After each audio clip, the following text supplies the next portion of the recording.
Hello friends, good morning. നമ്മുടെ reality സീരിയലിലേക്ക് എല്ലാവർക്കും സ്വാഗതം. അങ്ങനെ നവ്യ ആദർശം നയനയും കൂടെ ഇറക്കി അങ്ങ് വിട്ടു. പോകുന്നവർ പൊക്കെ ഇവിടെ നിൽക്കണ്ടെന്നും പറഞ്ഞു.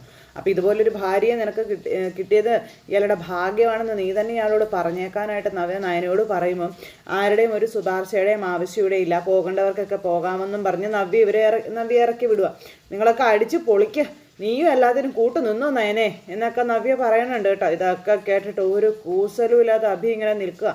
ഈ വീട്ടിലുള്ളവർക്കേ ഈ വീട്ടിലൊരു അംഗമാ, പക്ഷേ നിനക്കങ്ങനെയല്ല, അത് നീ മനസ്സിലാക്കിക്കൊള്ളാൻ പറഞ്ഞു. നീ ഇപ്പം സ്വന്തം മോളായിട്ട് കൊണ്ടു നടക്കുന്ന ഇവളുമായിട്ടേ നിനക്ക് ഒരു ബന്ധവും ഇല്ല, അത് നീ മറക്കരുത് എന്നും പറഞ്ഞ് നവ്യ ഇങ്ങനെ നയനയെ കുറ്റപ്പെടുത്തിക്കൊണ്ടേയിരിക്കുന്നു. ഈ ഒരു സമയത്ത് നയന ഇങ്ങനെ കുഞ്ഞിൻ്റെ മുഖത്തേക്ക് നോക്കുക കേട്ടോ. അപ്പോൾ അതും പറഞ്ഞ് നവ്യ അവിടെ നിന്ന് അങ്ങ് ഇറങ്ങിപ്പോയി. നവ്യ പോയപ്പം അഭിയും അതുപോലെ തന്നെ പുച്ഛിച്ച് ചിരിച്ചിറങ്ങിപ്പോയി. ഇവനെ കണ്ടപ്പോഴത്തേനും അവിടെയിട്ട് വലിച്ചു കീറാൻ ആദർശിന് തോന്നിയത്. അപ്പോൾ മോൾ അതൊന്നും കാര്യമാക്കണ്ട കേട്ടോ എന്നും പറഞ്ഞുകൊണ്ട് നയന കൊച്ചിനോട് പറഞ്ഞു. അങ്ങനെ അതെല്ലാം പറഞ്ഞ് ഇവർ സംസാരിച്ചിട്ട് കഴിഞ്ഞപ്പം സത്യം അറിയാതെയാണല്ലോ ചേച്ചി ഇങ്ങനെയൊക്കെ സംസാരിക്കുന്നതെന്ന് നയന പറയുമ്പോൾ, എന്നാൽ സത്യങ്ങൾ അറിയാമല്ലോ ആ കൂടെ പോയവന്. ഇന്നത്തെ ദിവസം ഉറപ്പായിട്ടും അവൻ ഇവിടെ നിൽക്കേണ്ടതല്ലേ എന്ന് ആദർശ് ചോദിക്കുമ്പം കാണില്ല, അവനെ വിശുദ്ധനാകാൻ നോക്കുകയാണെന്നും പറഞ്ഞ് നയന പറഞ്ഞു. പിന്നെ വണ്ടിയിൽ ഇങ്ങനെ ഇവർ പോകുമ്പോൾ നവ്യയെ ഇങ്ങനെ ശ്രദ്ധിക്കാട്ടെ ഈ അഭി. നവ്യയുടെ ചലനങ്ങൾ എന്താ, നവ്യ ഇങ്ങനെ ഇരിക്കുന്ന ഭാവം എന്താ, ഇതൊക്കെ രണ്ടുപേരും കൂടെ പോകുമ്പോൾ എടാ അഭി, വീട്ടിലെത്തുന്നതിന് മുൻപ് എനിക്കൊരിടം വരെ പോകാനുണ്ട് എന്ന് പറഞ്ഞു. എങ്ങോട്ടാ പോകണ്ടേ? അയാളുടെ മുൻ കാമുകിയുടെ അടുത്തേക്ക്. ആരുടെ അടുത്തേക്ക്?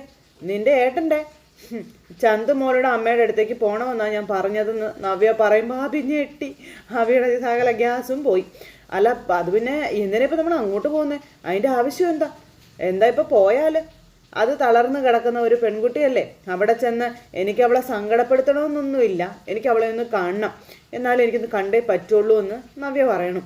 അവൾ എത്രമാത്രം സുന്ദരിയാണെന്ന് എനിക്കൊന്ന് അറിയണമെന്നൊക്കെ നവ്യ ഇങ്ങനെ പറയുവാണ്. അല്ല നിന്റെ ഏട്ടനെ വീഴ്ത്തണമെങ്കിൽ അവൾക്ക് അത്യാവശ്യം ചന്തമൊക്കെ ഉണ്ടാകുമല്ലോ.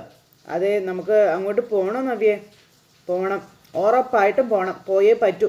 എന്നിട്ട് നമുക്ക് നമ്മുടെ വീട്ടിലേക്ക് പോയാൽ മതിയെന്ന് പറയുമ്പം എന്നാൽ പിന്നെ അങ്ങനെ ചെയ്യാൻ പോവാം എന്നും പറഞ്ഞുകൊണ്ട് ഇങ്ങനെ പോണു. അബിയുടെ ചങ്ക് പെടഞ്ഞിട്ട് പാടില്ല കേട്ടോ. സമയത്ത് അവിടെ ആ ചേച്ചി നമ്മുടെ അനക്കയ്ക്ക് കഞ്ഞി വാരി കൊടുത്തുകൊണ്ടിരിക്കുക. ആ സമയത്താണ് ഇവർ രണ്ടുപേരും കൂടെ കയറി ചെല്ലുന്നത്. സാറ് വന്നോ? അപ്പോൾ ഇതെൻ്റെ ഭാര്യ നവ്യ, ഇത് അനന്തപത്മനാഭൻ എന്നും പറഞ്ഞതേ ഇങ്ങനെ കാണിച്ചു കൊടുത്തപ്പോഴത്തേക്ക് ആ ചേച്ചി കുഞ്ഞുവാവയെ എടുത്തു. വാമോനെ എന്നും പറഞ്ഞ് കുഞ്ഞുവാവയെ എടുത്തുകൊണ്ട് ആ ചേച്ചി അങ്ങോട്ടേക്ക് അങ്ങ് പോയി കേട്ടോ. ചേച്ചി അങ്ങ് പോയി കഴിഞ്ഞപ്പോൾ നവ്യയും അബിയും കൂടെ അവിടെ നിൽക്കുക അനക്കയുടെ അടുത്ത്. അപ്പോൾ കാണാൻ കുഴപ്പമൊന്നുമില്ലല്ലോ, പിന്നെ എന്തിനാ ഇവരെ വേണ്ടാന്ന് വെച്ചത് ആദർശേട്ടനെന്ന് ഇങ്ങനെ നവ്യ അബിയോട് പറയണു. അപ്പോൾ അയാളുടെ കാര്യമൊക്കെ ആർക്കറിയാം, നല്ലവനായി നടന്നിട്ടാണ് ഇങ്ങനൊരു പണി പറ്റിച്ചതെന്നൊക്കെ അഭി ഇങ്ങനെ അനഘയുടെ മുന്നിൽ വെച്ച് തന്നെ നമ്മുടെ നവ്യയോട് പറയാം. അതെ, ആദർശേട്ടന് കല്യാണത്തിന് മുൻപ് കുട്ടി ചന്തുമോളുമായിട്ട് കുട്ടി അനന്തപുരി തറവാട്ടിലേക്ക് വന്നിരുന്നെങ്കിൽ എൻ്റെ അനിയത്തിക്ക് ഇങ്ങനെ ഒരു ചതി പറ്റില്ലായിരുന്നു എന്ന് നവ്യ അനക്കയോട് പറയുന്നു. അഭിയുടെ ചങ്കിടിച്ചിട്ട് പാടില്ല. ഇപ്പം നിങ്ങളുടെ കുഞ്ഞിൻ്റെ അമ്മയാവേണ്ട അവസ്ഥയിൽ അവൾ വന്ന് നിൽക്കുന്നത്. ഇങ്ങനെ കിടക്കുന്ന അനക്കയോട് ഇതൊന്നും പറയുന്നത് ശരിയല്ലെന്നൊക്കെ എനിക്കറിയാം. പിന്നെ എങ്കിലും സ്നേഹിച്ച് വഞ്ചിച്ച ആളെ അനക്ക വെറുതെ വിടാൻ പാടില്ല എന്നും നവ്യ പറയുക കേട്ടോ. അപ്പോൾ ഞാൻ ഇവിടെ വരുമ്പോഴൊക്കെ ഇത് പറയാറുണ്ട്, അതിൻ്റെ കൂടെ ഇനിയിപ്പോൾ നീയും കൂടെ പറയണ്ടെന്ന് അഭി അന്നേരം നവ്യയോട് പറയുക കേട്ടോ. അനഘ ചലിക്കാത്തത് ഏതായാലും അവന് നല്ല കാലം. നവ്യ എന്നിട്ട് ചെന്ന് അനഘയുടെ അടുത്ത് ഇരുന്നു. അല്ല നയനയെ പോലെ ഒരു ഭാര്യ ആയതുകൊണ്ടല്ലേ ഇപ്പം അതിൻ്റെ പേരിൽ ആ തറവാട്ടിലൊരു സംസാരം ഉണ്ടാവാത്തത്. വേറെ ആരെങ്കിലും ആയിരുന്നെങ്കിൽ ഇപ്പം എന്താകുമായിരുന്നു അവസ്ഥ? ഈ സംഭവം ലോകം മുഴുവൻ അറിയത്തില്ലായിരുന്നു, കേസും കോടതിയും ഒക്കെ ആവത്തില്ലായിരുന്നു എന്നൊക്കെ നവ്യ ചോദിക്കുക. ചിലപ്പോൾ ആദർശേട്ടന് ജയിലിലേക്കും പോവേണ്ടി വന്നേനെന്നൊക്കെ പറയുമ്പോൾ അതുകൊണ്ടല്ലേ കാരണവർ എല്ലാം പെട്ടെന്ന് ഒതുക്കി തീർത്തതെന്നൊക്കെ അഭി ഇങ്ങനെ പറയുന്നു. ഇന്ന് ചന്തമോളുടെ ബർത്ത്ഡേ ആണെന്നും എൻ്റെ കുഞ്ഞിനേക്കാളും പ്രാധാന്യം അനക്കയുടെ കുഞ്ഞിന് ആ വീട്ടിൽ കിട്ടുന്നുണ്ട്. പിന്നെ ഞങ്ങൾ എന്തായാലും ആ ഫംഗ്ഷന് നിൽക്കുന്നില്ല, ഞങ്ങൾ എൻ്റെ വീട്ടിലേക്ക് പോകുകയാണെന്നൊക്കെ നവ്യ ഇങ്ങനെ അനക്കയോട് പറയുന്നു. അതിനു മുൻപ് അനക്കയൊന്ന് കാണണമെന്ന് തോന്നി.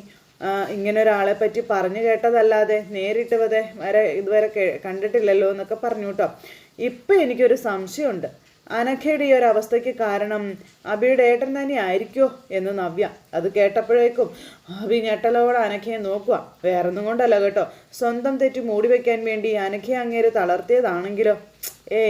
ആ വഴിക്കൊന്നും എൻ്റെ ചിന്ത പോയിട്ടില്ല എൻ്റെ നവ്യ എന്ന് അബി പറഞ്ഞു. ഈ ലോകത്തെ ആൾക്കാർ ക്രൂരമായ തെറ്റുകൾ ചെയ്യുന്നത് അവരൊക്കെ വഴിവിട്ട ബന്ധങ്ങളിലേക്ക് പോകുമ്പോഴാണെന്നും അത് പിടിക്കപ്പെടുമ്പോഴാണെന്നും ആ സമയത്ത് സ്വന്തം കാര്യം ന്യായീകരിക്കാൻ വേണ്ടിയിട്ട് ആൾക്കാർ എന്ത് വേണമെങ്കിലും ചെയ്യുമെന്നൊക്കെ പറഞ്ഞു.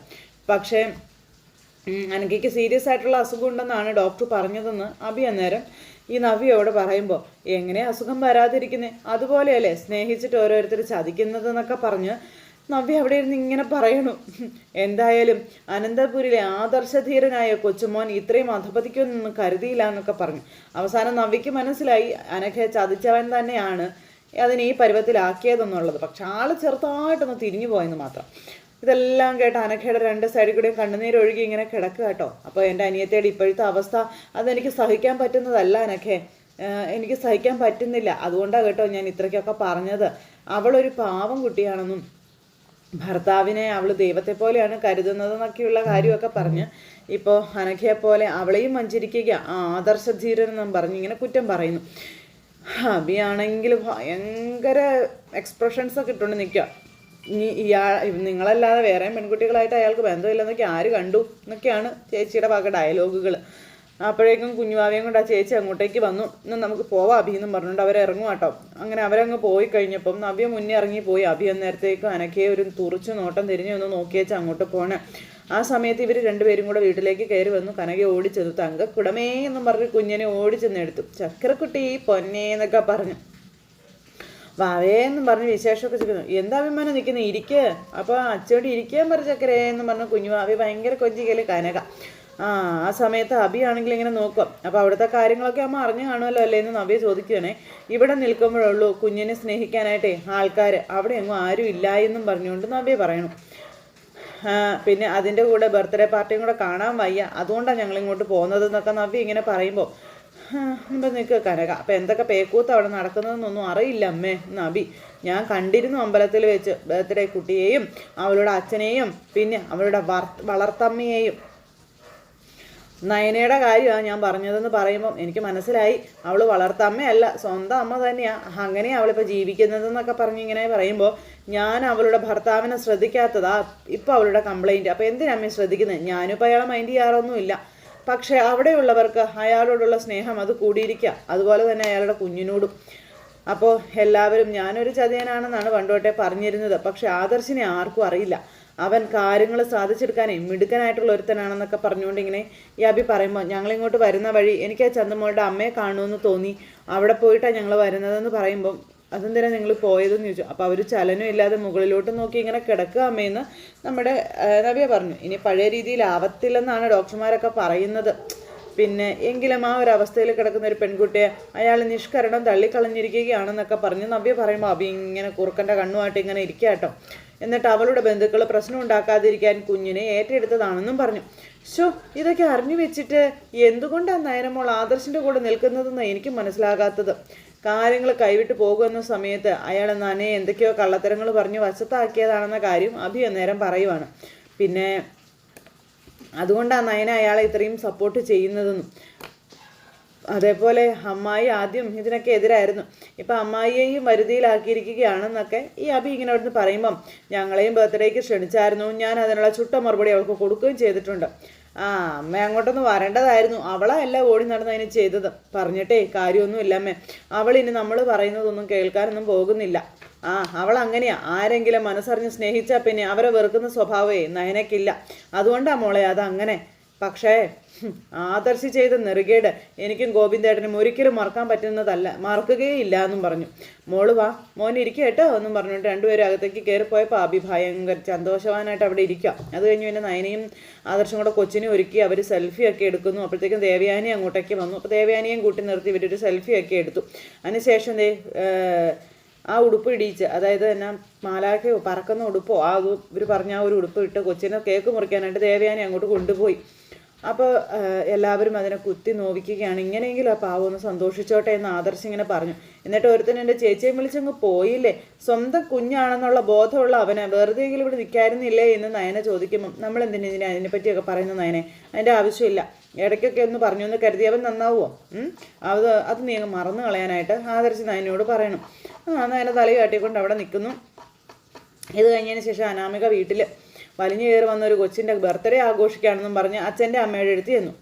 അവൾ വലിഞ്ഞു കയറി വന്നതൊന്നും അല്ലല്ലോ മോളെ, അവൾ ആദർശിൻ്റെ കുഞ്ഞല്ലേ എന്ന് ചോദിച്ചു. ആരുടെ മോളായാലും അത് കാണാൻ നിൽക്കാതെ ഒരുത്തി അങ്ങ് പോയി, നവ്യ എന്ന് പറയുന്നവൾ. പിന്നെ ഞാനെന്തിനാ അവിടെ നിൽക്കുന്നേ, ഞാനും ഇങ്ങ് പോന്നു. അപ്പോൾ ഒരിക്കലും നീ അവിടെ നിൽക്കേണ്ട കാര്യമില്ല. നമ്മളുടെ പ്രതിഷേധം അറിയിക്കണം. ഞാനിന്നലെ രണ്ടാൾക്കും അടുത്ത ഒരുക്കങ്ങളൊക്കെ അയച്ചു തന്നായിരുന്നല്ലോ.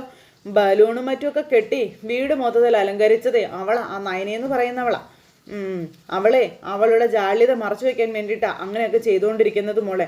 അവൾക്കൊരു സങ്കടം ഇല്ലാന്ന് എല്ലാവരെയും കാണിക്കാനാണെന്ന് പറയുമ്പോൾ അത് ഞാനും പറഞ്ഞായിരുന്നു എന്ന് വേണു. ഇനി ഇതിനെയൊക്കെ എതിർത്താലേ അവൾക്ക് അവിടെ നിന്ന് പോവേണ്ടി വരും, അതറിയാവോ? അവളെക്കാളും ഭേദം അവളുടെ ചേച്ചി തന്നെയാണെന്നും പിന്നെ അവരവരുടെ പ്രതിഷേധം എന്തായാലും അറിയിച്ചു കഴിഞ്ഞെന്നും ഈ അനാമിക പറയുമ്പം മോളെ നവ്യായിട്ട് ഇനി നീ വഴക്കിനൊന്നും പോകരുത് കേട്ടോ. അത് അബിയുടെ അമ്മ നിന്നോട് പറഞ്ഞു കാണുമല്ലോ അല്ലേ? ഞാനിപ്പോൾ വഴക്കിനൊന്നും പോണില്ല, എനിക്കിട്ട് നേരവും ഇല്ല. അവരോട് കുറച്ച് മയത്തിലൊക്കെ തന്നെ ഇടപെടുന്നത്. അപ്പം അത് വേണം മോളെ. മനസ്സിലായോ? അവളുടെ കുഞ്ഞിനേക്കാൾ മറ്റേ കൊച്ചിന് പ്രാധാന്യം കൊടുക്കുന്നുണ്ട് എന്ന് അവൾക്ക് ശരിക്കും തോന്നണം, നിങ്ങൾ തോന്നിപ്പിക്കണം. അങ്ങനെ ഒരു ചിന്ത അവിടെ ഉണ്ടായാലേ അനിയത്തിയും ചേച്ചിയും തമ്മിൽ വഴക്ക് കൂടത്തുള്ളൂ എന്ന കാര്യവും ഈ വേണു ഇങ്ങനെ മകൾക്ക് പറഞ്ഞു കൊടുക്കുക. ഇപ്പം അന്യ കൊച്ചിനെയാണ് അവളുടെ അനിയത്തി സ്വന്തം മകളായിട്ട് സ്നേഹിക്കുന്നത്.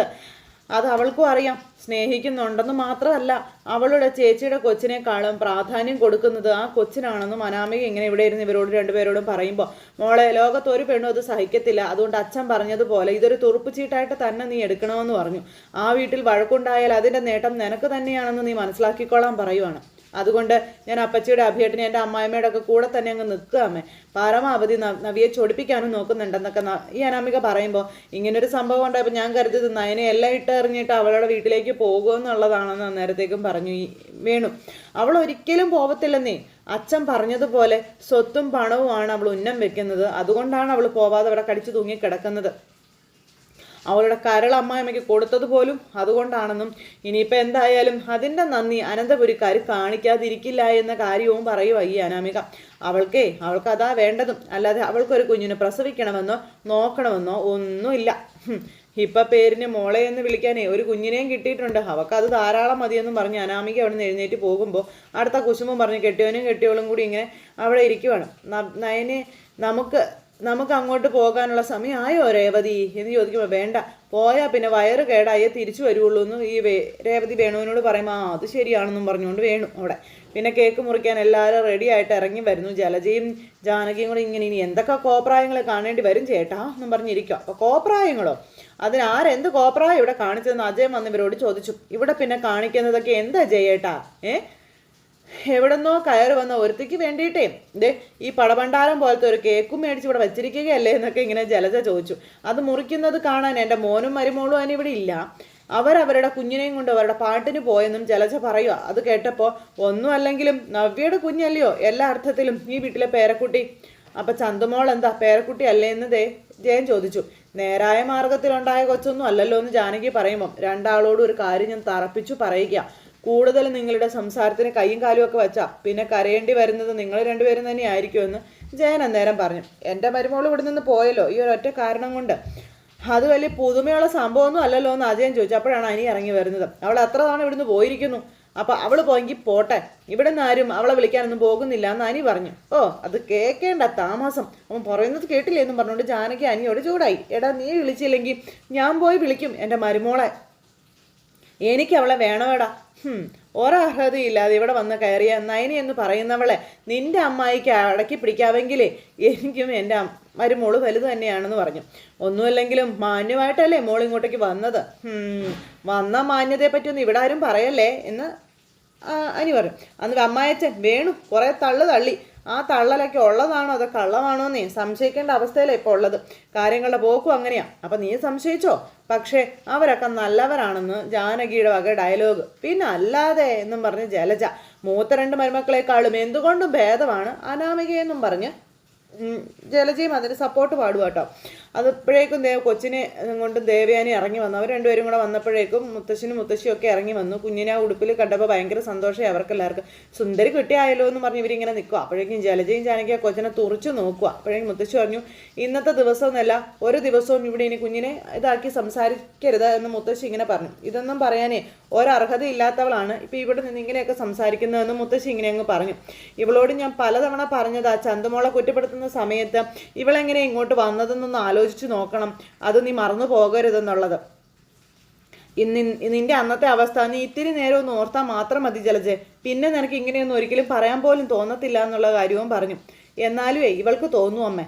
കാരണമേ ഇവൾക്ക് ഇവളുടെ അവസ്ഥയെപ്പറ്റി യാതൊരു ബോധവും ഇല്ലാത്തവളാണെന്ന് ദേവയാനി പറയുമ്പോൾ ഏതായാലും ബോധമുള്ള ഒരുത്തരും ഒരുത്തി ഇപ്പം കുടുംബത്തിന് സൽപ്പേര് സമ്പാദിച്ച് തന്നല്ലോ എന്ന് ഈ ജലജ ദേവയാനിയോട് പറയുമ്പോൾ അതിനെപ്പറ്റി നീ കൂടുതലൊന്നും ഇവിടെ നിന്ന് സംസാരിക്കേണ്ടെന്ന് ദേവയാനി ജലജയോട് പറഞ്ഞു. എൻ്റെ മകനെ കുറ്റപ്പെടുത്താനും നീ ശ്രമിക്കുകയും വേണ്ട, അവനെന്താണെന്നേ എനിക്ക് നന്നായിട്ട് അറിയാമെന്നും പറഞ്ഞു.